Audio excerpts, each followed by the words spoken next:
अहिल्यानगर जिले के संगमनेर तालुका की बोटा की शालिनी बालशेरम शेल के घर से सोने के आभूषण चोरी होने के संबंध में घारगांव पुलिस स्टेशन में मामला दर्ज किया गया था। जब वह घर से बाहर थी, पुलिस अधीक्षक सोमनाथ घारगे के आदेश पर अपराध जांच विभाग के पुलिस निरीक्षक दिनेश आहेर ने जांच का पहिया घुमाया। तकनीकी विश्लेषण के आधार पर करजत तालुका के बेलगांव के मिलिंद ईश्वर भोंसले ने कबूल किया कि उसने अपने साथी के माध्यम से अपराध किया था और संगमनेर, घारगांव, श्रीरामपुर, पुणे, सतारा, नासिक जिलों में भी अपराध किया गया था। आरोपियों के पास से सोने के आभूषण, एक देसी पिस्तौल, जिंदा कारतूस और 24,26,000 रुपए का सामान बरामद किए। जयप्रकाश बागड़े की रिपोर्ट।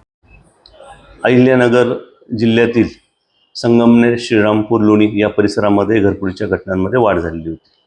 त्याप्रमाणे जिल्ह्याचे पोलीस अधीक्षक श्री सोमनाथजी घारगे सर यांनी स्थानिक गुन्हे शाखेला तपासाच्या सूचना दिलेल्या होत्या।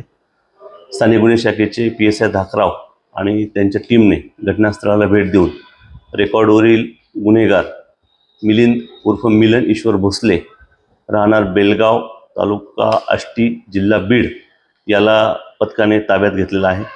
ताब्यात घेतल्यानंतर त्याने त्याचे अजून 3 भाऊ यांच्या साथीने हे गुन्हे केल्याची कबुली दिली। त्यानंतर त्याचा सासरा हा MIDC परिसरामध्ये राहत होता। त्या राहत्या घरातून त्याने गुन्ह्यात चोरीस गेलेलं साधारण 25 तोळे सोनं हे काढून दिलेलं आहे। त्याचप्रमाणे त्याच्याकडनं एक गावठी कट्टा आणि 3 जिवंत कारतूस हे पण जप्त करण्यात आलेलं आहे। या गुन्ह्यांबरोबरच त्याने इतर जिल्ह्यातील म्हणजे सातारा, फलटण, आळेफाटा या भागातल्या घरफोड्यांची पण कबुली दिलेली आहे। स्थानिक गुन्हे शाखेने एकूण साधारण 26 लाखाचा मुद्देमाल हा त्याच्याकडनं हस्तगत केलेला आहे। एकूण जिल्ह्यातील 12 घरफोड्या उघड करण्यामध्ये स्थानिक गुन्हे शाखेला यश प्राप्त झालेलं आहे।